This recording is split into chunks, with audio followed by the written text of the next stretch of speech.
Aloha and good morning. This is Clint Hansen with Maui Luxury Real Estate, the Maui Real Estate Radio Show.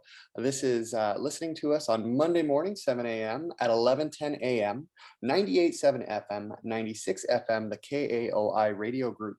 Today we have my co-host, as always, Byron Yap with the Axia Home Loans. And we also have special guest Jason Hall with Rapid Rescore Credit.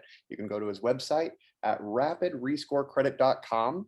But before we get into the show about the importance of building your credit and how Jason can help you, I wanted to talk to you a little bit more specifically about mortgage rates in general and where the rates are at today, because that's kind of the pulse of the real estate market, is finding out where we're at. Byron, how's it been lately? Have we Good. seen them eking up? We've yeah, so I guess the rates have been kind of inching up, going back down. They've been hovering around the 3% range for a 30-year fixed, and it seems like there's an uneasiness of whether it's going to go up, whether it's going to go down. It's kind of been all over the board. One day it might go up a quarter, next day it might go down an eighth. But it's been hanging around the 3% range. So it's still been a good market for rates. Still dramatically lower than what they've been nationally over the past 10, 15, 20. This is some of the lowest they've been in decades. So it's still a really good opportunity. And that's, of course, one of the things that are triggering a lot of the buyers out there is the low interest rates. But there's also a lot of different loan programs. Most people go into a loan, with 30%, if they can muster it. But with the large amount of people coming in cash right now, and the variety of loan programs available, you can actually do it with less money, sometimes 3% and no money down. Can you tell us a little bit about some of those loans?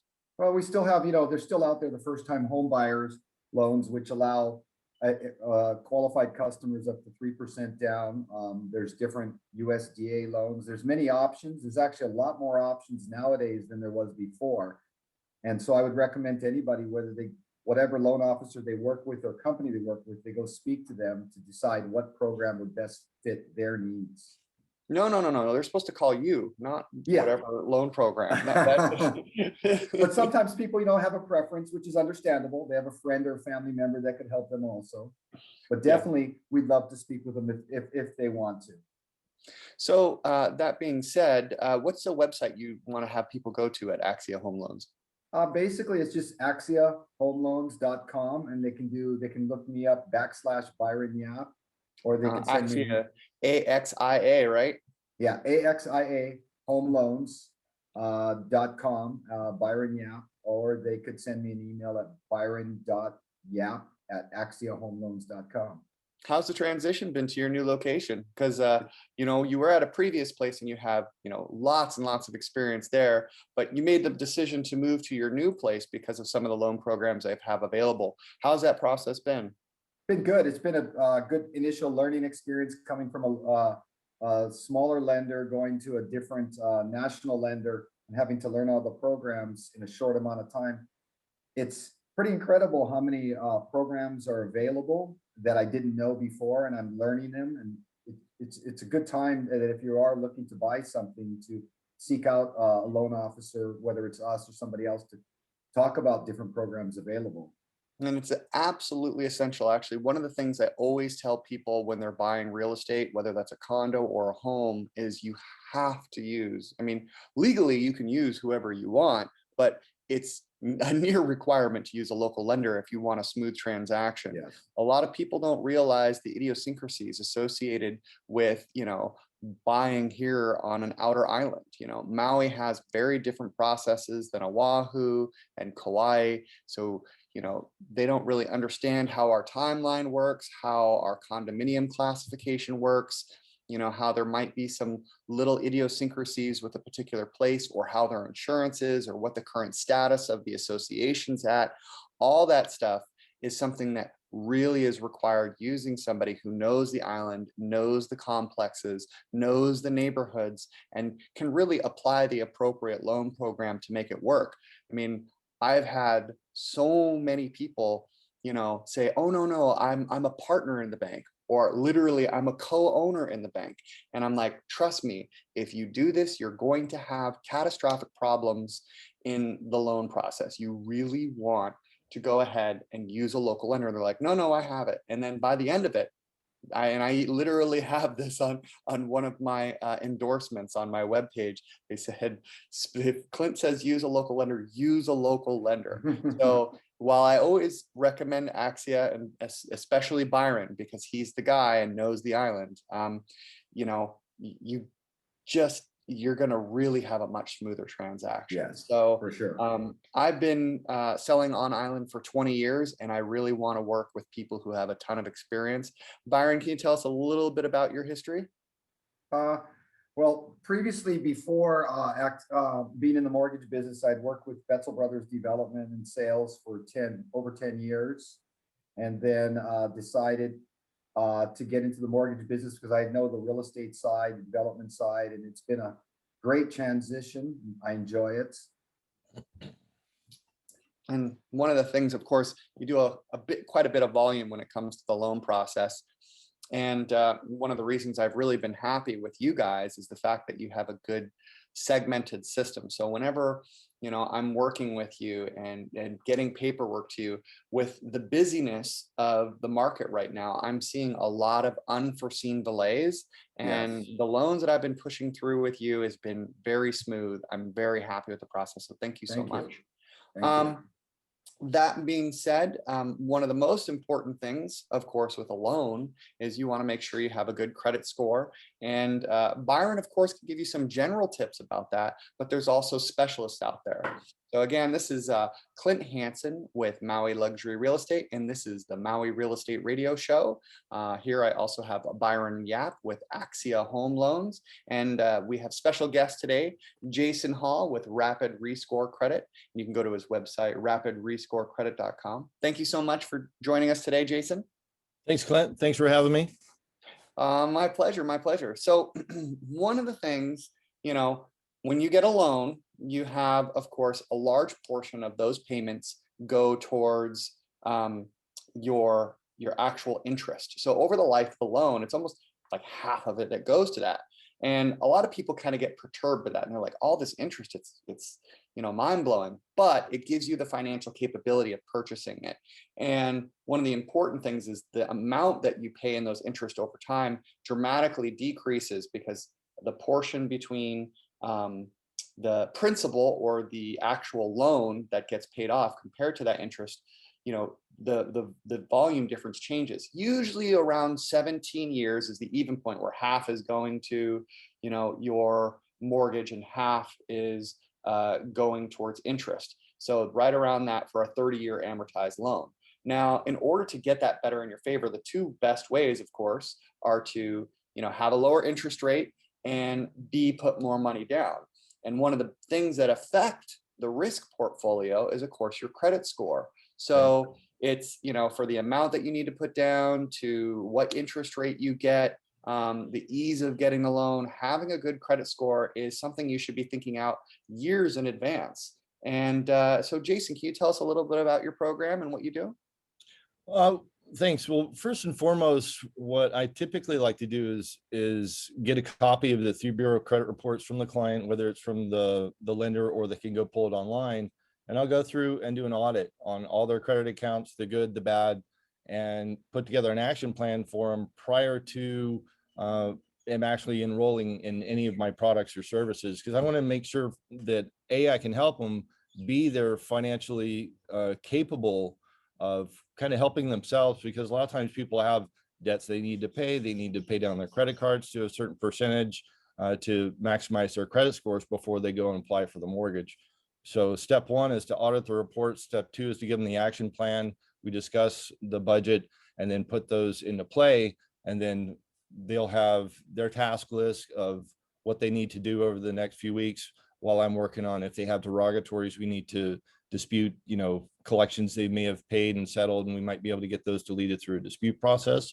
Or they can get a pay for delete. If they settle the account, the company agrees to delete the item off the credit report.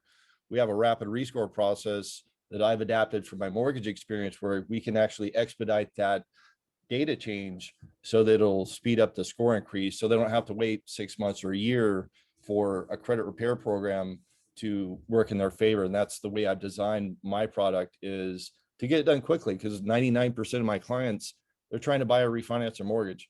They don't want to wait 6 months or a year for a typical credit repair to happen. This is a fast process. So explain a little bit more of the terminology, like what is a derogatory?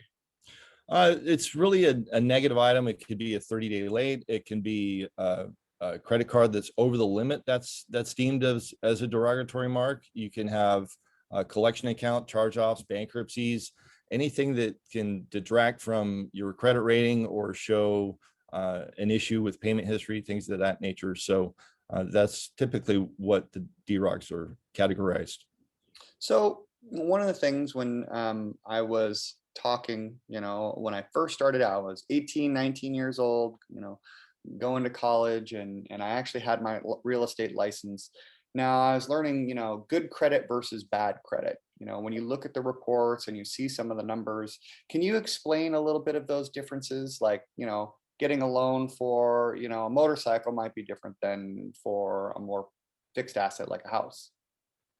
Well, the three types of credit that you can have on a credit report are mortgage, installment, and revolving credit. And the revolving credit are your credit cards, your department store charge cards.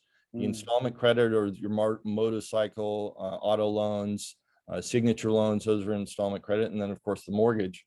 And the way that the FICO scoring models risk grade you is the more diverse your credit profile, the better it is for your credit rating.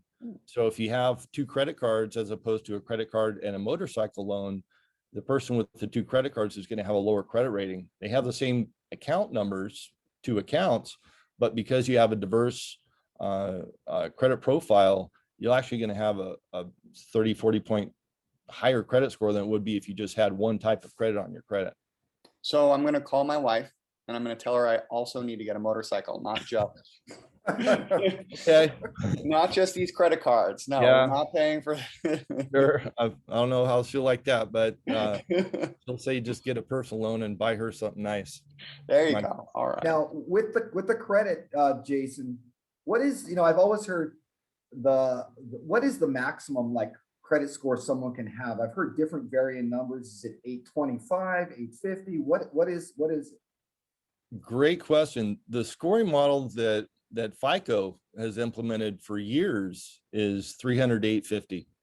Now, what's happened since 2006 is the TransUnion, Experian, Equifax, they came out with their own brand of scoring model called Vantage. And Vantage initially was, I think it was like 550 to 900 when it first came out, and it got real confusing for people. So what they actually is they mirrored their scale 300 to 850, just like FICO. And the problem is Vantage risk grades your credit differently than FICO. And so you can go to Credit Karma and you'll look at a TransUnion Vantage score at 700, and your mortgage lender pulls a FICO 542 and it's a 650 or a 620. And so people that are using these credit monitoring sites, they're not diving down in the details and recognizing that there are literally dozens of different credit scores out there. And so that's where it gets real great. That's going to make it simple. Yeah, it's interesting you say that, because I have people all the time calling me saying, hey, my discovery credit on my app said 700. Why am I at 650? So that is not a hard pull, right? That they're doing, right? No, it's a soft inquiry, your discovery, your Capital One, those apps that will show you the credit card FICO score or a variation of whatever scoring model. That's where it gets really confusing, because you can have all these different apps that they'll show you different credit scoring models, and most consumers just pick the one that's the highest and go, oh, look at me, I'm a 700. And then they go apply for the mortgage and they're a 650, and they get embarrassed and they get confused and upset. But the more information that they know prior to the mortgage application, the better. And that's why I go through these consultations with clients after I review credit reports and prepare them. Look, these scores may be different from what you're going to see with your mortgage lender. And we can source the data through a couple different websites. Myfico.com, credit.com will show us the mortgage FICO scores. if we want to see them. But if they've already had the lender pull credit, their scores are too low, we need to troubleshoot their problem so that they can get back in front of the lender with a better credit score. Now, I've noticed sometimes on credit reports, I'll see, collection accounts that people don't know that's there, like a $25 for a doctor, Right. or, and it goes nowhere. And I see on your website, it says collection account settlement negotiations or strategic letters. What can you do to help the customer if they have that on their credit report? Couple things. If they don't know it's there, they don't know what to say, they don't know who to call, I can give them that information. I can prepare them for the conversation, what to say, what not to say, who to talk to, and what to ask for. If it's a $25 collection for, they went to the hospital or the doctor, some lab work didn't get covered by the insurance and it goes to collections, they didn't know about it, that one $25 collection probably has lowered their scores 60, 80, 100 points if they had perfect credit prior to that. So the derogatory is not the score, the drop in the score isn't indicative of how much the dollar amount is. It's the fact of a collection, a bill that you didn't pay went to a derogatory mark on your credit and it's tanked your credit scores. And that's the biggest frustration that I talk to a lot of people is they miss, one small little bill and it's hammered their scores. For example, a friend of mine had perfect credit scores over 800 here on Maui. I've known him for a long time and he knows what I do. And he was in a panic. His scores went from 800 down to in the 600s because he had a credit card that he doesn't use. They charged an annual fee that he didn't remember or realize, and it didn't get paid. And so his scores tanked over 100 points. I had him say, look, just call the bank and you explain the situation. And we got it corrected and the scores went back up over 800. So Wow. one minor mark on really good credit scores, it can hammer your credit. Man, I got a VHS that's due at Blockbuster, like way overdue. I think I'm in trouble. Right.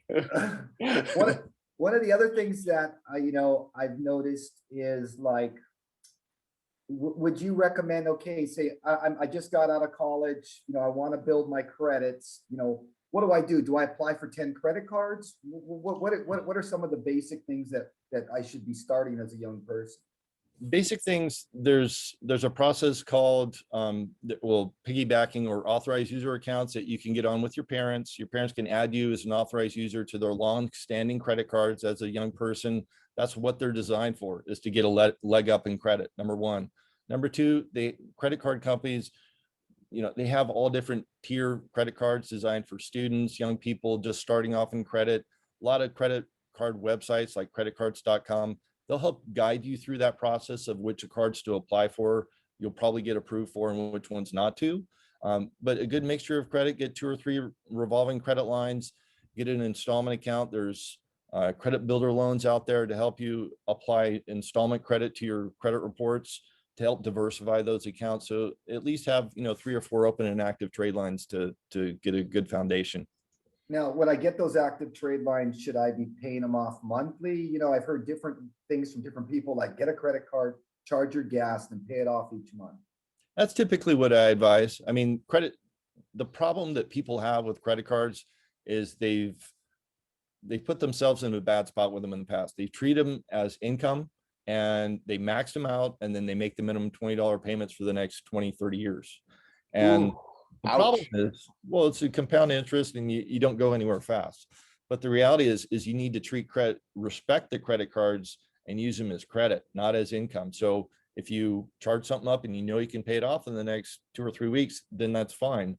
But if you need to max them out and never pay them off for years, that's a problem. So yes, use your credit, that's fine. You can max out your credit cards. You just need to pay them down or pay them off a couple days before the next reporting date, which is typically the billing cycle.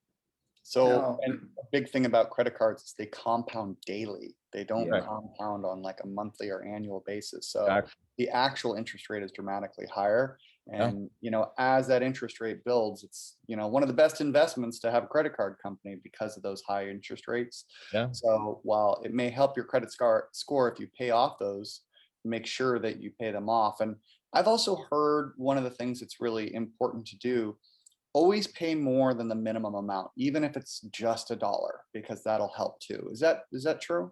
I mean, yeah, it goes to knocking down the principal balance like it would be on a mortgage loan. You know, add an extra $100 to your mortgage payment each month, and it'll pay it off in 16 years or whatever the math calculates out to be. But Oh, huge time. Yeah, paying it absolutely. down is important, obviously.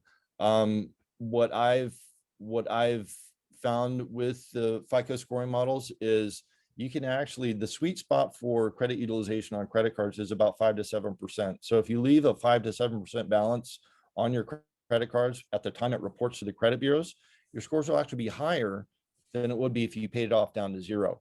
And all this information you can find on the MyFICO website on their top performers, at least six open trade lines. Their clients with 740 plus credit scores, they use that 5 to 7% utilization to their benefit. So all this information, when you read your credit score description, what's helping your score and what's hurting your score, if you take note of that and use that to your benefit, because most people, they pull their credit, they look at their credit scores, and that's it.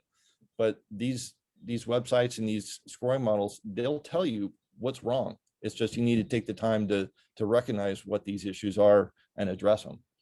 So should we check every 5 minutes, or how exactly does dinging your credit affect your credit? You can well, it depends on how crazy you want to drive yourself. Yeah. You can check your credit. Most websites will let you check once. I know Credit Karma is once a week. Some sites are daily. Some sites are every 30 days. The reality is your credit scores can change daily, and they change based upon when you pull your credit, that snapshot of if there's information that's changed on any account, if a balance is changed, if a payment's posted, if a derogatory is hit your credit report, your scores can change a lot. Are you paying attention to those scores? And are you pulling your credit daily to drive yourself nuts? Or are you making your payments on time? Set up credit monitoring. You get these alerts if there's a new credit inquiry, if there's a new derogatory, you'll get an email from the credit monitoring site. So you'll know that that there's something that's changed. But if you don't need your credit right now, or if you don't think you're going to buy a house or apply for any credit within the next 6 months to a year, then I wouldn't drive yourself nuts. But yes, you need to keep an eye on things. These credit monitoring sites will do that for you. They'll alert you if somebody's pulled your credit, or if you got a new account reporting or something of that nature. Is it though? I heard maybe it's just because if it's a hard pull, or like if you go to get an auto loan and we're just talking to them, if they do a hard pull, how does Yeah. that affect your credit? Great question. A lot of people get hung up on hard inquiries, and there's a difference. There's a soft inquiry or there's a hard inquiry. Hard inquiry is if you apply for a loan or for a mortgage or a credit card. A soft inquiry is you pulling your own credit yourself online through monitoring sites. There's other sites that will do like a soft pull just to kind of see how you're performing on other credit accounts. Some of your current banks will do that for you or on your credit. It doesn't reduce your credit score per se. But as far as the hard inquiries go, you're allowed up to a certain threshold annually, say 5 hard pulls every 12 months. Now, the inquiries are listed on your credit report for 2 years, but they only impact your scores for 12 months. The other thing too is the FICO scoring models allow you to shop for credit inside of a short window, usually about 4 weeks. So if you want to apply and shop your mortgage rate through different brokers over the next few weeks, you can do that, and they'll list the inquiries, but it's only going to count against your scores as one hard pull. But if you apply for a bunch of mortgages this month and a bunch of credit cards and an auto loan and a motorcycle next month, that'll start to compound, and that will have a significant impact moderately to your credit scores. And hard inquiries are only 10% of your FICO score, so they're not a huge compensating factor. Your credit utilization and your payment history, those two categories make up 65% of your FICO score. So inquiries, they're not a huge score killer, but if you over apply it, it can become a problem.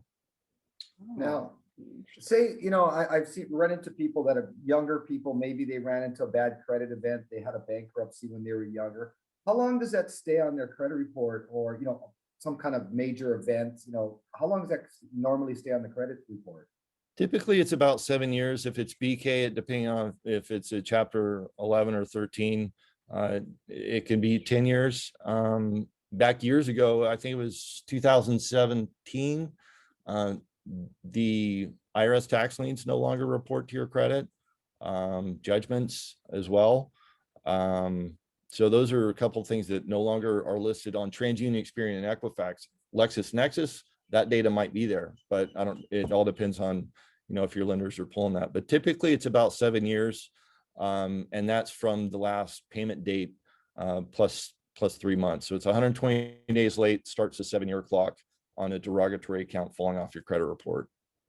Does that automatically come off, or do I have to, like, what would I do as a consumer knowing that, let's just say for argument's sake, on the 7th year, do I check my credit and get it taken off? How would I go? It wouldn't hurt. Typically they roll off on their own. It's very seldom that I've seen something past the 7-year mark on the thousands of credit reports I've seen over the past 20+ years. So they're pretty good about getting the stuff off of there when it's time. You were saying that there's top performers as examples. Are you telling me there's some sort of, credit Olympics? Have you seen some amazing credit scores before? I have. I mean, I'm a data guy. I dive down into the details on all these credit reports and all the information shared by FICO. I mean, they wrote the book on their scoring models, and you really need to dive down into their information. And they'll tell you, look, our top performers are doing this. They're at 7% utilization. They have 6 accounts that are actively paying on, and they'll tell you what you probably should be paying attention to. So yes, there is kind of, in their eyes, their top performers, which we all should probably pay attention to. I was actually have a few friends, and credit score became kind of a lifestyle for them. They didn't game the system, but they gamified it. So they basically rewarded themselves by building their credit, and they went through a process. And I was actually quite surprised their previous to their current score, it went up quite dramatically, and it came part of their lifestyle in addition to and reading the books and fire investment strategies, as well as building their credit was an absolute game changer for them, and gave them the power to build home, and something that nobody does when they're actually have a rental, and they normally will buy into a condo and then go from a condo to a home, but they actually went from a rental directly into a house that they were building, which is a very hard process, and they were able to accomplish that by basically making it a focal point of building their credit and actually building their house one loan at a time. Yeah. Credit, you're right. It has to become a lifestyle, because if you don't have the foundation of respecting credit for what it is and using it to your benefit, you're given this opportunity. It's up to you if you want to capitalize on it or screw it up by not paying attention to what you're supposed to be doing, which is make your payments on time and keep your balances low on your credit cards and just pay your bills. I mean, it sounds easy, but life happens. We get sick, get divorced, job loss, whatever. Yeah, life happens, and that's why it can be Medical cyclical emergencies sometimes. that can always Exactly. happen. Yeah, Exactly. You don't prepare for that sometimes. So, it can happen. You can get back on track. It's just going to take some work. One of the so things I'll go, sorry. no, One absolutely, of the things I see, like, on people is they'll have a collection accounts and they don't know how to go. Do you help with that, like negotiating, getting it Yes. fixed? Is that a service you provide? I do in certain scenarios, if they don't have the time or the wherewithal to handle the negotiations, I can help with that. We'll get on a 3-way with the collection company, allow me to communicate with them directly, and it can be of benefit. I've helped clients save thousands of dollars off of their collection bills, because you have to be patient, you have to be nice, you don't take it personal. They're a business and they're there for profit, and when you approach them in the right manner and give them what they want so that we can get what we need, then it works out as a mutual beneficial conversation. But a lot of people get upset and they get their feelings involved in the communications, and those hang up on them or whatever. But you just treat people like you want to be treated, and usually can get what you want mutually. So having that process and doing the rapid rescore for your credit, no, I always come from it as being something more of a process over time, like a lifestyle choice. Right. But with rapid, rapid rescore, tell us some of the stories or war stories of, Okay. being able to turn somebody from a, 600 or to a nice higher, more attractive score. Great question. So technically what a rapid rescore is, it's a data change quickly. And as I think I said before, is your accounts report every 30 days, usually at different times of the month by different accounts on when you open them and when they report. Easiest example of a rescore, somebody pays down their credit card, we can get the balance updated at the credit bureaus in about 7 business days instead of waiting for the next reporting cycle, which can be 4 weeks out. Same thing for collection accounts. If we can negotiate a deletion in exchange for payment, we can rapid rescore or get the account off quickly so that it's no longer calculated in the credit ratings. I think it was last month, I had my record score increase, and I've been doing this a while. 231 points is what we were able to achieve on a score increase for this client. And it was, sometimes we get kind of these perfect storm, scenarios where everything kind of clicks. He paid down his credit cards, we rescored those. It was a Wells Fargo, I can't remember if it was a mortgage account.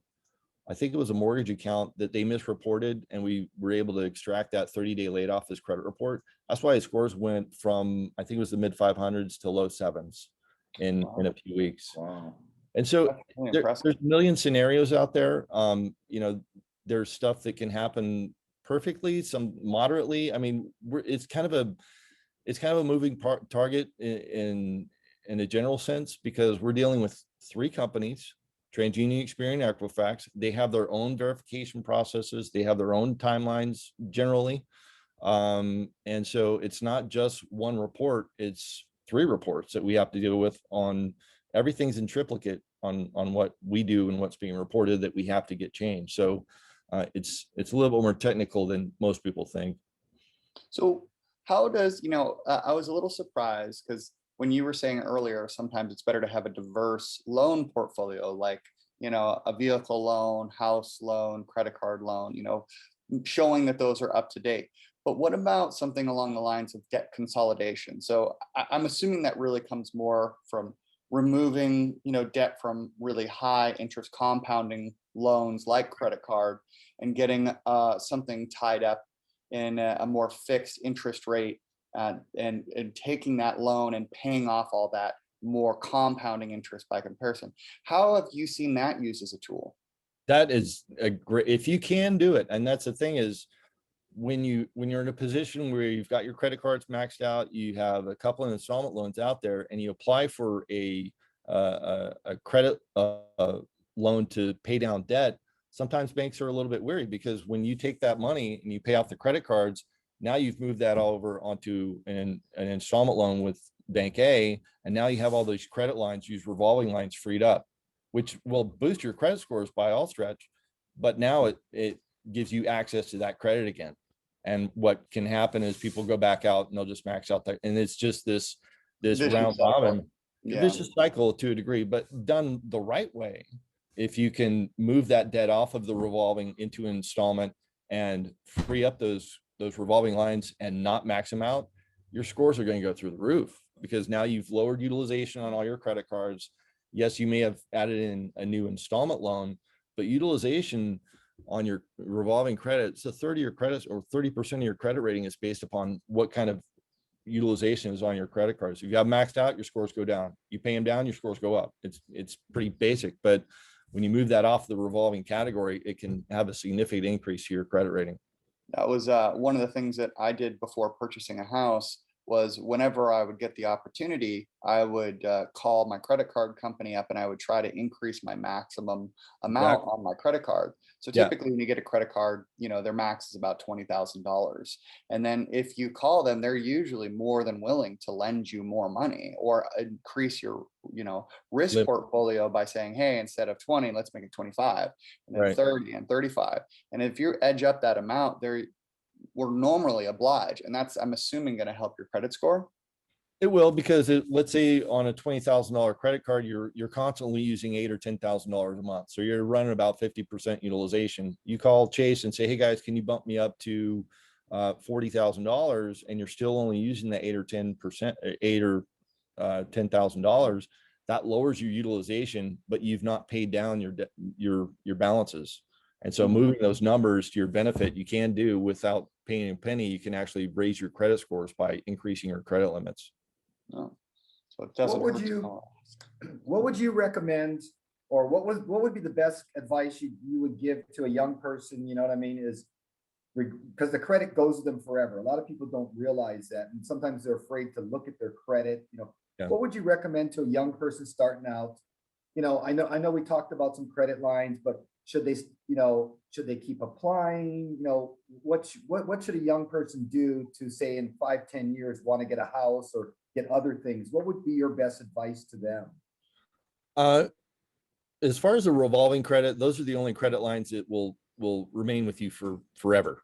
And by maintaining those and keeping those open and active and in good standing, that's one of the better types of accounts, because the age of your credit is important as well.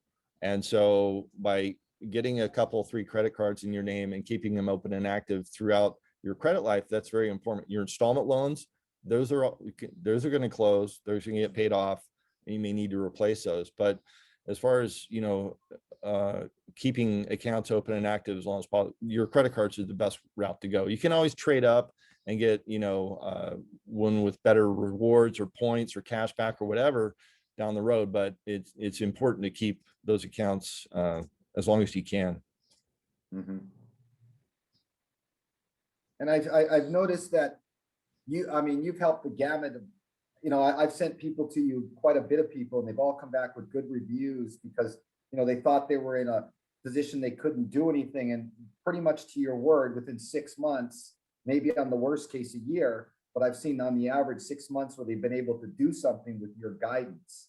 And I'm guessing that has to take a lot of, the customer has to want to participate too, right? It's just not like, hey, Absolutely. Jason, you fix it for me. Right. No, and that's the important thing, is this is a team effort. This isn't something where I say, okay, pay me money and I'll fix your problems. This is just not how it works. And there's plenty of companies out there that will tell you that. Pay us, don't pay your bills, we'll fix your credit, no problem. They're out there. Well, exactly. And they're out there by the boatloads. But the reality is like, if you have the wherewithal, you have to participate. That's why I give them an action plan. If they fall off rail 2 months down the road, I say, well, let's go back to the action plan. Did you do 1 through 5? Or you only did 1. Okay, well, what about the rest of the stuff? We need to stay on track if you're going to have really good credit. I can't do this by myself. This is your credit. You're the only one who can make your payments and keep your balances low and settle your collections and everything that I've outlined. That's part of what I offer my clients as a consultant is, look, if you don't blame me because your credit hasn't gone anywhere because you haven't done what you're supposed to do. This is a team effort. And, there's no I in team. Everybody has to be involved. Darn, no magic bullet. I can't just pay money. No, I'm a little disappointed. Yeah. No. Sorry, goodbye. No, just kidding. I'm sure you've had a few conversations like that. Well, I think that the other thing most people appreciate is I tell them how it is, upfront and honest. Look, if I can't help you, I'm going to tell you, and I'm going to tell you why. And I'm going to tell you why you've wasted money on credit repair in the past is because you haven't paid your bills, in a nutshell, and you don't have the capacity to do it. Save your money. Come back to me when you're ready. It doesn't do us or anybody any good to pay me for something that's not going to work. Do you ever recommend to people going bankrupt, like 11 or 13? I tell them to talk to their accountant.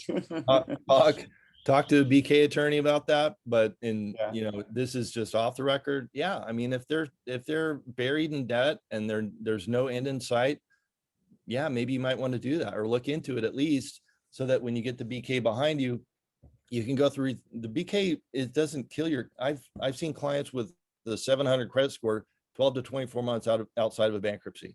Wow. It's all about what you've done since then. So the way that the scoring models look at derogatories, the older the derogatory, the less that's impacting your credit rating. So what's happened to you 2 years ago is not indicative of what kind of credit risk you are today. And so if you can establish new credit, keep your nose clean, make your payments on time, your scores are going to go up.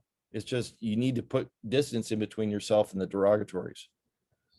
How does, when it comes to those loans, I mean, how exactly a student loan qualified or classified, when you look at it. I mean, obviously it's important to have it paid and up to date, but in regards to its effect on a credit score, is that a positive as long as it's getting paid down, just like any?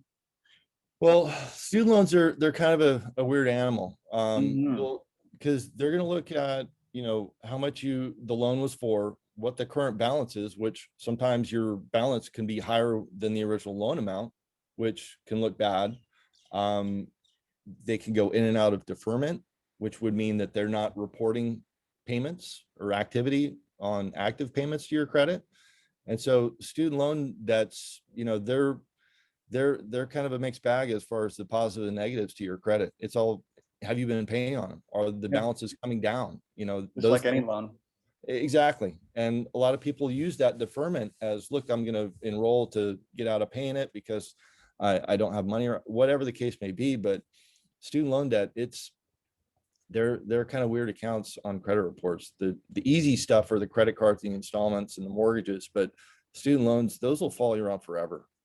Yeah. And you can't just discharge those with a bankruptcy either. No, Those are one of those things that follow you forever. So yeah, make like it a a tax. priority to pay those off. Absolutely. Yeah. Well, that being said, how long have you been in business for? Can you tell us a little bit about yourself? Great question. I've entered into the mortgage industry in the late 90s as a young man, as a signing agent in California. And I'd fly over the Western United States with a bag of loan docs and go straight. This is before cell phones and all that fun stuff.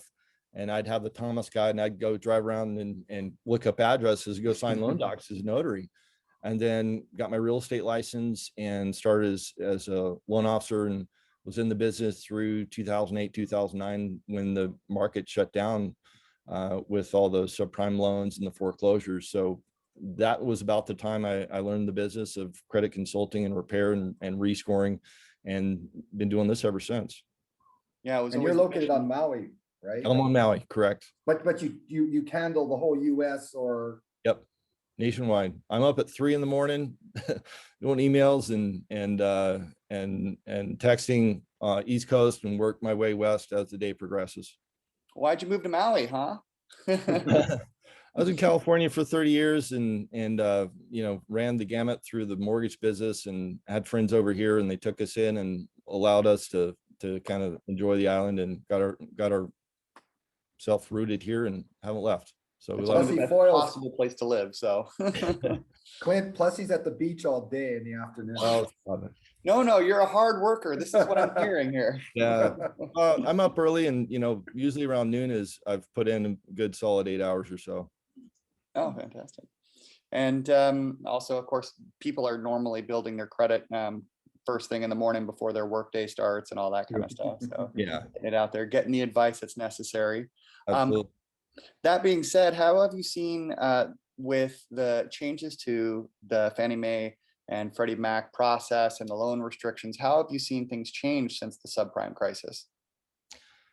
They keep raising the bar. I mean, which is kind of good for my business to a degree. Even pre-pandemic, you could get into some loan products all the way down to 550. And then my understanding, they've really tightened up their credit criteria, whereas some FHA products, from what I understand, people are getting in at 580 or 600. Some of those are creeping up to 620 or 640. Yeah.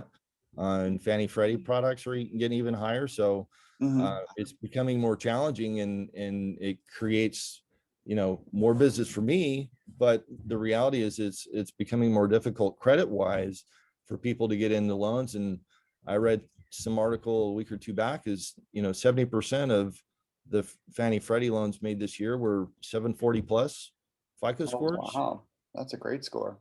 which is, and that's 70% of their approval. So it's really, I think it's left some people out of the market when it comes to getting approvals. What do you think the future is for, I mean, credit and building?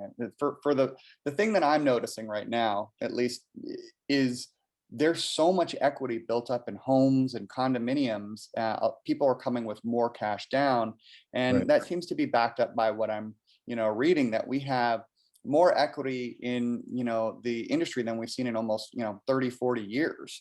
So that equity, meaning like the loan in comparison with the value of the home, is at a smaller ratio compared to what they've been on average. So seeing this, it seems to be becoming harder and harder for initial people to break in. Yeah. And so I'm just kind of like, building that credit score is such an essential piece of the puzzle, so that you can get those, low interest loans, getting in there with 3% or no Yeah. money down. So how do you see this evolution going? I mean, is it just simply going to be, more hurdles to jump over, more data coming in? Maybe they're gonna be tracking your Bitcoin. And yeah, I don't know. That might be better for Byron to answer. But as far as what I've seen, as far as the on my side of the fence is, um, you're what I've noticed is Experian and some of these other credit monitoring sites, they created like this Experian boost where you can tie your utilities into your credit reports to help boost your credit scores.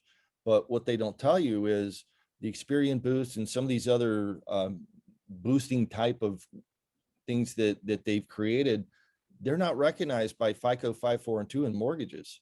And so what might increase your credit score with Experian or FICO 8 or Experian Boost, it's not relative to your FICO scores used for mortgages. So there's a lot of confusion out there, and they're just adding fuel to that confusion by offering these products and services that aren't beneficial for my clients and Byron's clients typically. And it's confusing, and it's just, they're making it worse. So calling it a credit score might not necessarily mean it's a real credit score. Well, they're all real. It's all relative to what you're applying for. And that's the part that they Which don't loan? explain. You know what I mean? All right, that makes a ton of sense. So when somebody's going to go to rapidrescorecredit.com, your website, what do you think that, obviously they're mostly going to probably be looking for contacts and email. So what is your, first of all, email and phone number that you recommend people giving you a call, or, sending you an email? Email address is Jason, JASON at rapidrescorecredit.com. The office line is 949-505-9971. Obviously, it was my California number that I brought with me here, and I've had it for years, so I left that. Or they can reach me on my local number. My cell is 808-633-3767. All right. Thank you so much, Jason. I really appreciate all your Thank you, time. Matt. Yeah. And definitely continue to chime in here, because we got about another 7 or so minutes of the conversation to go before the end of the show. Okay. But wanted to go back to Byron and talking about how crazy the market's been. So one of the biggest hurdles, I have been trying to figure a way to overcome is the fact that, we have all these properties in escrow, some of the highest numbers we've ever seen. I mean, normally Maui is around 550 escrows between condos and homes. And now we're well over 700. At one point we were over 8. So those closings that are, yet to happen are really the current price in real estate. But those went into escrow a month and a half ago. Yeah. Sometimes even more than that, depending on the type of loan that they're pulling, and they're not able to count those as comps. So as the fervor of the market happens and these new closures, as soon as you see one of those new goalposts get set, then you see a bunch more go pending right immediately after. So how, what are some of the things that you've seen for these appraisal processes? I mean, it's A, very difficult to get an appraiser, and B, they have, so much of an uphill battle to try to get things to appraise, even though, they might even be in escrow under value. It's just they're going off of yesterday's prices, not today. Yes, and that's we're seeing that a little more. It's a little more prevalent with financing, is the concern of purchase price versus the appraised value, because the appraisers are only using properties that closed. It's a challenge we're running into daily on some loans where, like you said, the other closings don't substantiate the new price that this house is going for. Yeah. And that's a good thing. I think what we're going to do is I'm going to talk to an appraiser and have him on, so we can kind of ask those questions that he's more of an expert in, and I'm working on that. Yeah, it can definitely be a juggle. What they're going through right now is Yeah. pretty tough. They're getting paid well though, that's for sure. Yes. There's Yes, a they lot are. more business to go around, so that's one of the positives. But of course, the big toughie is the fact that they've got these hurdles to overcome. So Yeah. that's again one of the reasons that, as a real estate agent, I get a listing that comes up, and the loan is going to be one of those things. And sometimes I'm putting into the contract like, hey, if it doesn't appraise, you're going to have to come up with the additional cash. I'm straightforward. I'm like, look, this place would appraise, 50,000 under what we're in escrow for, but we have 3 offers that are that same 50,000. One of the big pluses of choosing this particular person is like they have the capability of making up that additional $50,000 difference. Yeah. So when Yeah. that happens, when somebody has a loan that misses the mark, what are some of the remedies? Well, basically, the banks look at it is they'll finance, everything is based on the lower of the two, either sales price or appraisal. Mhm. And if your appraisal comes in lower than your sales price, I mean, the options are A, go back, renegotiate a lower price, which probably won't work in Never. the soft market. B is come up with the difference to offset that between the appraisal and the sales price, or if they don't have the funds, is to cancel the transaction. It's a busy area that appraisal has been affecting a lot of loans right now. The appraisals have. So Mhm. some of these buyers have had to make that decision. You know what I mean? Is, hey, there's other homes in escrow that probably higher that will close later. Do I buy this now because I'm setting the precedent for the next sale and have to bring up those funds? So if you have additional funds, if you're one of those lucky people that have a fair bit of liquidity, what are some of the ways that you can help your interest rate as opposed to just simply, calling rapidrescorecredit.com and working with Jason? Say you've maxed out your credit score, and you still want a lower interest rate because that really compounds over time. Yeah. Are there some other options? Well, the options are a customer can pay what we call upfront points to buy the lower rates. Mm-hmm. Meaning if X rate is 0 points and a lower rate might be 1 point. 1 point would represent the loan amount. So if you had say a $500,000 loan, it may cost you $5,000 one time at closing to buy the lower rate. So people got to, what they'll determine is, does it make sense for them financially, putting up the money up front to get the lower rate, or should they keep the money and just take the little higher rate? And it's really only going to make sense if you're going to be holding the property for that period of time or longer. Yes. So if it takes 5 years in order to, make up that difference, and you're going to be living in it for 7, go ahead and pay down the points if you have the additional cash. Yes. And it's especially great to do that if you're going to be living in the home for 10, 20, 30 years, then the compounded effect associated with the lower interest rate is massive over time. So the longer you'll be in a property, the more it makes sense to pay down points. Mm-hmm. Yes. Are those points tax deductible anymore, or is that something that's changed? I'm not 100% sure. I think they'd have to consult. Best thing to do is consult with the attorney, their accountant, because each person's going to be different with the new Sure. tax, the Trump tax changes, with Okay. mortgages and things like that. Right. I believe they can write off certain things, and that they're going to be most likely talk to their accountant, figure it out. Right. Well, fantastic. Thank you guys so much for coming today. It's always very illuminating to learn all the ins and outs of the mortgage industry, as well as some of the tools available like rapidrescorecredit.com. If you guys could just reiterate your contact information. My name is Clint Hansen with Maui Luxury Real Estate, the Hansen Ohana. I've been selling real estate on island for 20 years now, and it's a family industry. My family has had their license significantly longer. My mom's over 40 years now. And most people know us through MauiRealEstate.net. That's been around since 1997, and they love our webcam. You can actually go see people chilling on Charlie Young Beach and listen to the waves crash. So tell us a little bit about your websites and where they can reach you. I'm with Axia Home Loans, Byron Yap. The contact information, my direct cell phone number is 808-280-3491, or via email at Byron, that's BYRON .yap, YAP, at axiahomeloans.com. And Jason, one last time. Sure, no problem. Jason Hall at rapidrescorecredit.com. You can reach me direct through the office line 949-505-9971. And of course, my direct cell is 808-633-3767, located here on Maui. All right. Mahalo and aloha. Thank you, everybody. Thank Thank you. you. Aloha.